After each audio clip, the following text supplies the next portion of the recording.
Welcome to exercise of the day, and we are doing spine curls today. This is actually one of my favorite exercises for the lower back and just getting that lower spine moving. So you don't need any equipment. We're going to come down onto our back. So I like to have a little soft cushion. You just don't want anything hard under your head unless you're on the floor, that's fine. But you don't want to be propping your head up with anything that's hard. So I'm just going to have a soft cushion. So the first thing we're going to do is just bring awareness to the spine. So just check your pelvis. Does it feel like your back is really arching?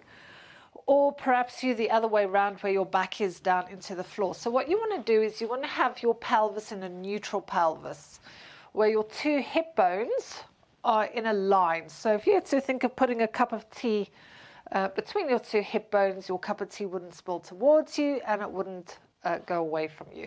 So that will mean you'll have a very gentle curve in the lower back. And then that's where we're going to hold this. So you can have your hands down to the side. I often like to use my hands for feedback, but just so that you can see what my spine's doing, I'm going to move my hand out the way. Make sure the chin is towards the throat. So often the chin will want to go up, so just to help stretch off those muscles in the back of the neck.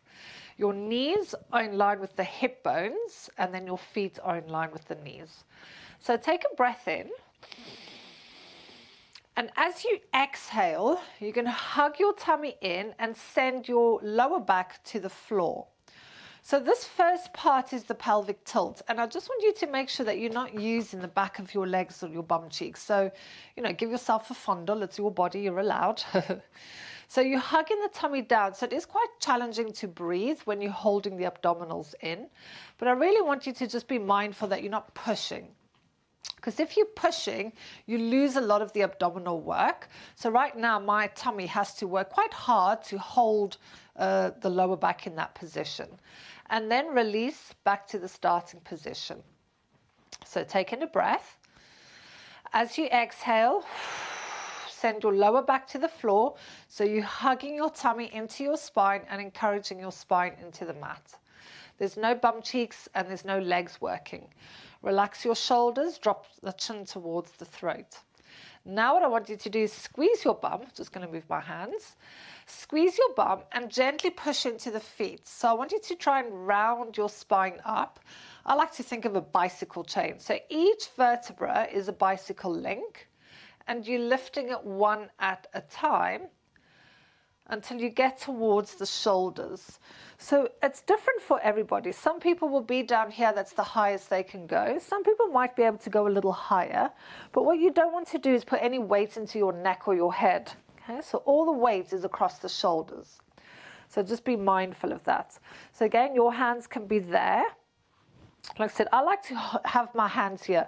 So what you want to check is that your two hip bones are the same height. So especially for those of you that suffer with sciatica, often that will mean one bum cheek doesn't work as well perhaps, so you might come up at an angle. So you want to make sure, so have a look if you can, and just give that bum a little squeeze, really try and activate it so that your hips are straight. Now if you do suffer with scoliosis, where you have that S shape in the spine, this might be slightly different for you.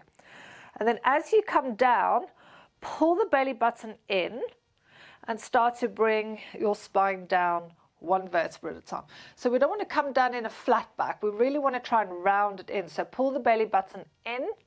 See if you can get your lower back to touch the floor before your bum cheeks. And then release back to the starting position. Oh, that feels so nice in the lower back. So let's do a few more. Breath in. As you breathe out, hug the tummy in. Squeeze your bum cheeks, send your hips up towards the ceiling. Going as far as you can without any weight into your neck or your head. Relaxing your shoulders. Now pay attention to your knees. They haven't opened up. They're staying in alignment with your hips. And check that you're not rolling on your ankles. Hold it at the top, taking a breath in, and then come down. So as your spine comes down, I still want you to have this idea of pushing your hips up, and that's going to encourage a little bit more stretching in your lower back, which means the vertebra will get a nice little bit of shifting and movement. So pull it in, pull it in, pull it in.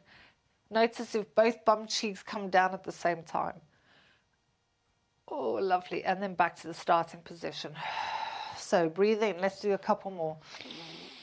As you exhale, squeeze your bum, send it up to the ceiling. Once you're at the top, hold it there. Check that your knees stay in alignment with your hips. Your feet are firmly on the floor. Can you go a little higher without pushing into your neck? Relaxing your shoulders. Think of reaching your hands closer towards your feet. Hold it there. Inhale. And then keep squeezing your tushy up as you start to bring the spine down. One vertebra at a time. Hugging that tummy in as you come down. Trying to make sure that both bum cheeks come down at the same time. Back to your starting position, and last one, exhale. Send it up. So you might be feeling this in the back of the legs. So once you get to the top again, just check that your chin's not going over the head. Keep that chin to the throat. Relax your shoulders. Get those bum cheeks working. Take a breath in. And then pull the belly button in.